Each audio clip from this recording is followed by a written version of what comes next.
Good morning. Wanted to make a quick video. I just got out of Hot Works, which is the first time I've been in Hot Works since July, I think. I love Hot Works. I just haven't gone. So, as far as how I've been, I've made some realizations. I've thought about some stuff to say, and then I moved on and didn't say it.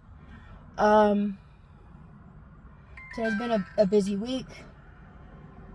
Charlie Kirk's still affecting me to the point to where I'm realizing how it's actually associated with my mom. Meaning that my mom was a big spiritual leader for me. And my dad's still around, but my mom, not to talk bad about him, but my mom really was the spiritual leader. And I felt that as long as she was around, life was going to be okay. Because she was the one who was going to be the old guard in regards to, like, quality of life and spiritual talks and such. And Charlie was a real big leader in his spiritual life too. He was just as much as a preacher as he was a debater. He has so many. He would preach to anybody. And I feel like in my life, I've been very much it's going to sound bad to say, closet Christian. Because I had people around me who were vocal and I didn't need to be. And it's very hard when these people leave. You know, because somebody's got to pick up the weight. You know, we gotta be the ones to continue being the heavyweight, the spiritual heavyweight. And I don't know. I feel like I've been spending the last 9 months trying to make sense of my mom's death. I'd love to say that one day I'm gonna figure that one out. But it just seems like it's small little, like, puzzle pieces. And eventually you, like, realize something about why that person's important. Like, she helped me out. Yes. Have we had to figure out ways to navigate that without her? Yes. Have we been successful at it? For the most part, yeah, we have been. But it's like, it's something that, like I still feel heavy because she's dead.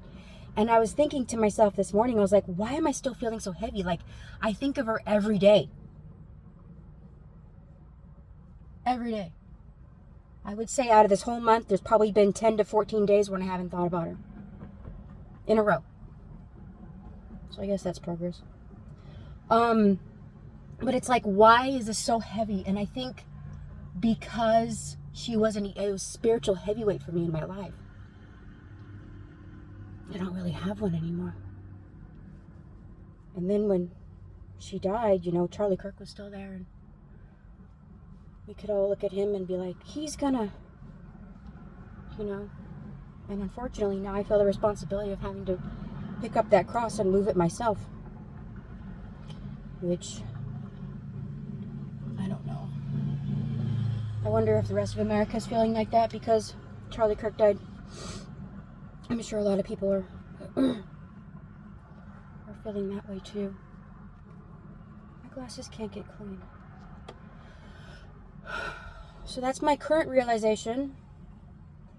On a different note, I really think that this good, bad, or ugly, this country is changing to either something we don't know what it is, and it's going to be scary as fuck, or people are going to wake up I've seen lots of videos of people that have started to wake up.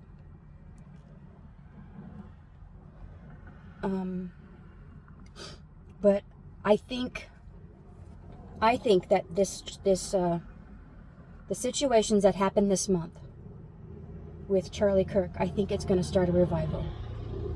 In some ways, a religious revival. In some ways, it's going to be a political revival.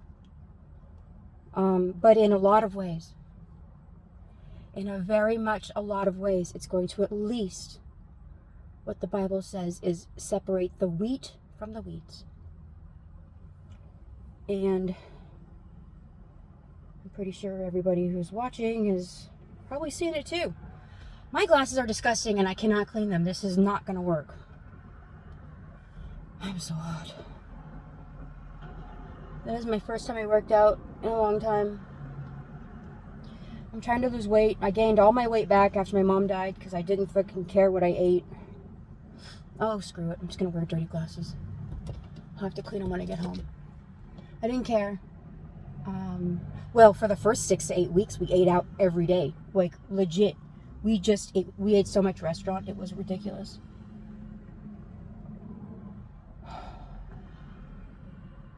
But I have to lose the weight again. And I lost it last year. Put it back all on. I didn't lose all of it. I probably lost 35 pounds last year. But it's all back. And then some. By like 7. So I gained 40 pounds. Or so. So I'm trying. It's as far as the therapy side of my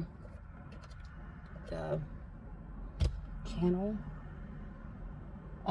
Today I thought about talking about stages of change. Stages of change is a theoretical model that goes with drug abuse. And it piggybacks on motivational interviewing.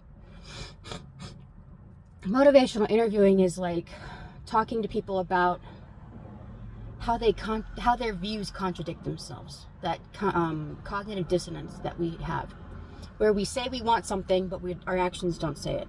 Or, we say we believe something, but then we counteract it with saying the complete opposite of what we just said.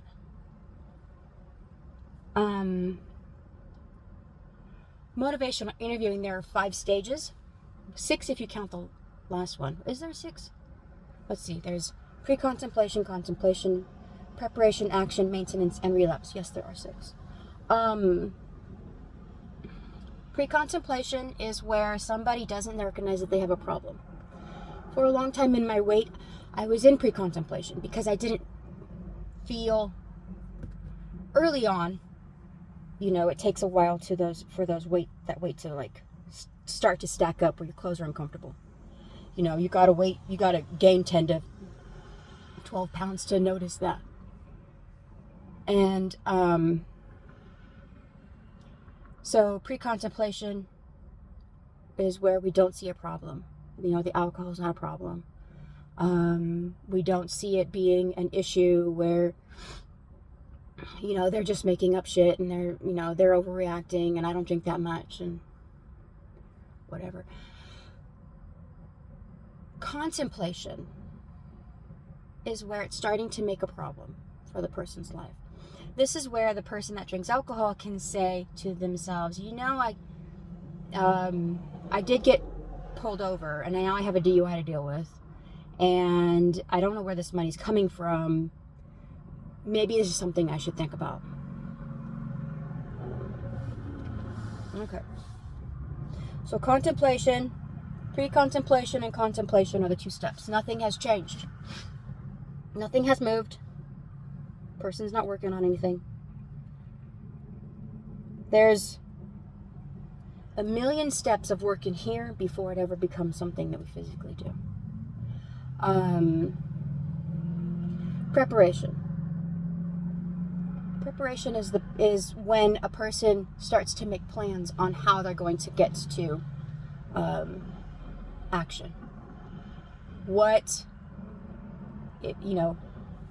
They realize they have a problem. What are they going to do about it? I've been in preparation for with my weight probably 2.5 months, maybe 3 months now.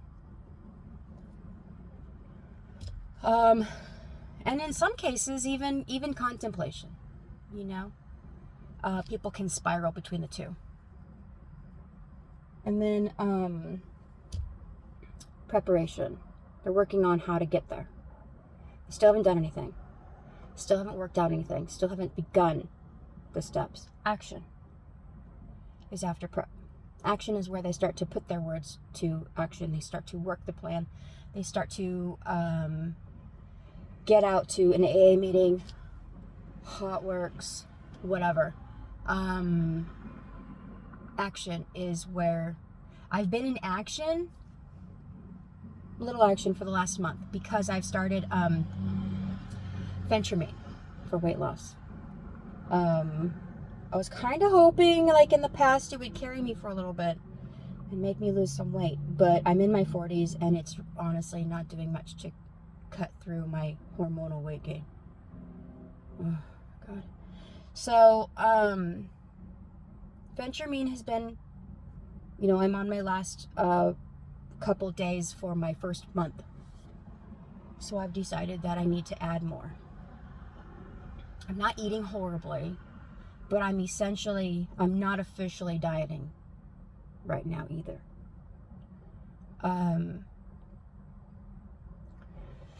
So action is feet hit the ground. Maintenance. Just because people are in action doesn't mean they reach maintenance. Maintenance is long-term action. They can go back from action back to prep. Action, prep. Action, prep. Once they do action for a while, then they've hit maintenance. And then there's a sixth one called relapse. And realistically, sometimes relapse happens. I've been up and down my weight with these 50 pounds 7 times in my life. 1, 2, 3, 7 to maybe actually 8. I know 7 officially, 7 times. I've had 4 kids, and then I've gained this weight 3 times on my own.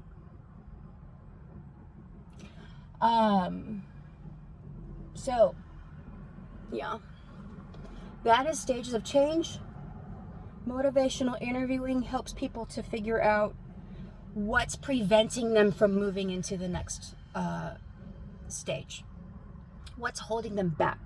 What kind of fear are they afraid of? What are they? My husband's dieting right now, and he's on a calorie deficit. He's lost weight. You know, we're both trying to get healthy.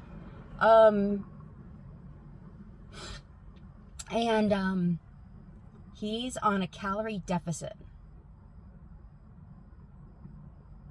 And it does not look fun.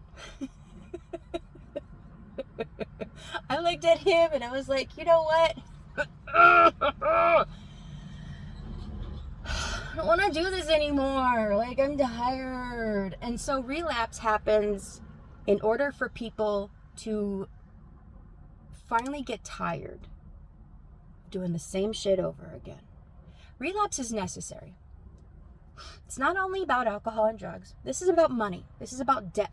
This is about weight. This is about health. This is about education. You know, like feeling stuck and not making your goals.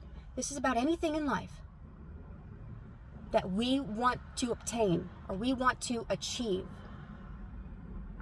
And everything in our life can be at a different stage of change. Everything. My water intake, I used to drink 1 gallon of water a day. And I have felt so dehydrated this year. I have been struggling with getting that gallon of water. I realize I don't like how I feel. My skin's not doing well. My skin clearly doesn't like me. And I'm at a better stage of change with my water intake. Yesterday I drank my gallon. The day before I drank my gallon. I've been trying every day just drink your damn gallon. It seems like a lot, but I sit and do therapy all day. So I have my gallon jug of water, and then I empty that into my glass jar. It is about 30 ounces. Each fill is 30 ounces. So realistically, it's about 4.5 of those. So it's not a big deal to just, I'm thirsty some more. I'm still talking. I'm still here. I'm just going to refill my gallon. I put in some of those, like, I bought some minerals from Amazon, like little drop minerals in the little shaky bottle. I probably should buy more of those. They really help. I really like those. It makes it taste soft, like a soft water, but it's, our body needs those minerals, man. Like, we're not getting the minerals in our water. And to drink mineral water, like bottled mineral water, is a lot of money. So, just, Amazon mineral drops. You'll find some in there. But I drop them in there, mix it in. Anyway, I'm getting off track. But we're all at different stages. We really are. We're at different stages of change. My exercise and my diet is not as advanced and as far as my water intake is. My water intake has been spiraling between action and preparation for a little bit of time here too. But it's being nice to yourself, really being nice to yourself, because just because we are doing maintenance on one thing, maybe your health is great. Maybe you're exercising every day. It's awesome. Maybe you're stuck in a dead-end job and you're not sure if you want to go back to school. Maybe that's pre-contemplation. Maybe our job is amazing and we've got all the college we ever wanted, but our money is not right and we're in a lot of debt. We have to feel uncomfortable in order for action and, in order for preparation, really, and pre-contemplation to begin. We have to feel uncomfortable. And then, when we start, this is the true trick from taking preparation to action, is when we are sick and tired of waking up tomorrow and doing the exact same thing we've always done before. And we already know where that road's going. Then we will put action to the steps, to the preparation, because it is not as scary as the unknown with change as it is with the scary of staying the same. So when a person who needs to go back to school, when they realize that where they are will be where they are for the rest of their life, and the unknown of going back to school and how that's going to impact their life, their finances, their children, their family, their money, their time, when all of those unknowns are less scary than going back to the same dead-end job, paying the same dead-end bills, never getting ahead, never going on vacation, unsure how they're going to do next year if the rent possibly increases. When the unknown becomes less scary than the known, people will change. People will change. And I already know where this weight is going. I have a whole family. Love my family. Love them. Love them to death. Whole family of fat people. Whole lot of them. It's not hard to do. I have an inner fat girl. She's always trying to get out. But when my pants become uncomfortable and I am not interested in maintaining the way that my life is going, because I already know where that's going to go, as opposed to how uncomfortable I can get with working out and sweaty, I will do it. You will do it. You will pay off those bills. You will go back to school. When you're not scared of what you don't know, but you are scared of what you do, our known has to be that uncomfortable in order for us to change as people.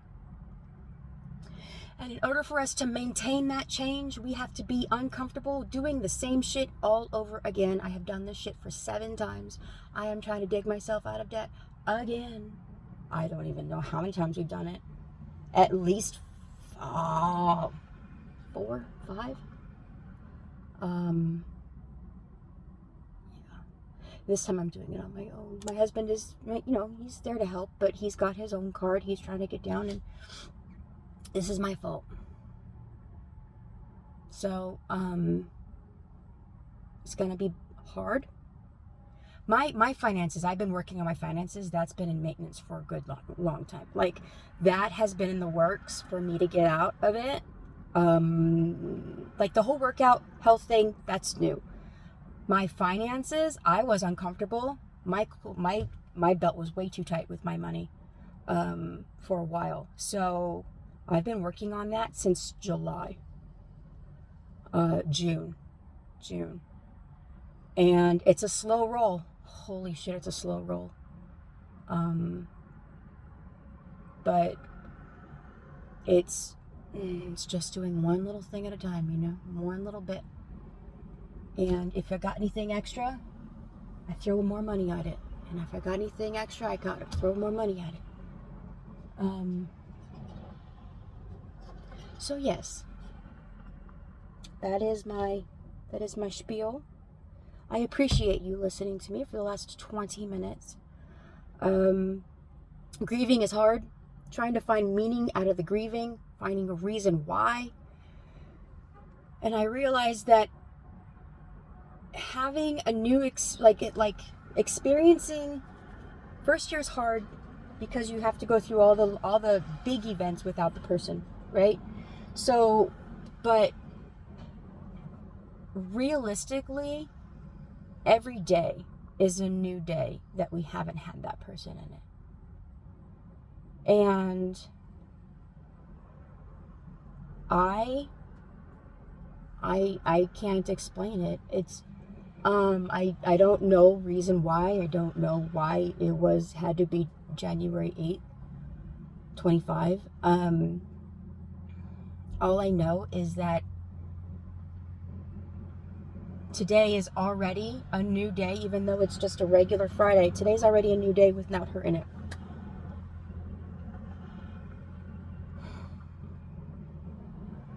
I've been dreading Christmas.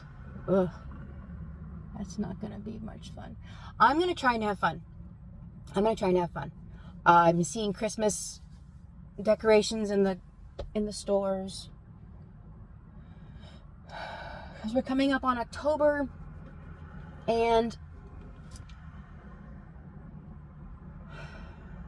one thing I have known, that you can, at least, if you're going through this shit, I swear to God, it is scarier in her head than it ever will be. They have gone through their anniversary, her birthday, Mother's Day, important events that she should have been there, like my son's graduation from high school, my daughter's 8th grade graduation. She should have been there. She should have fucking been there. She wasn't there. And all of those big days, and the world didn't explode.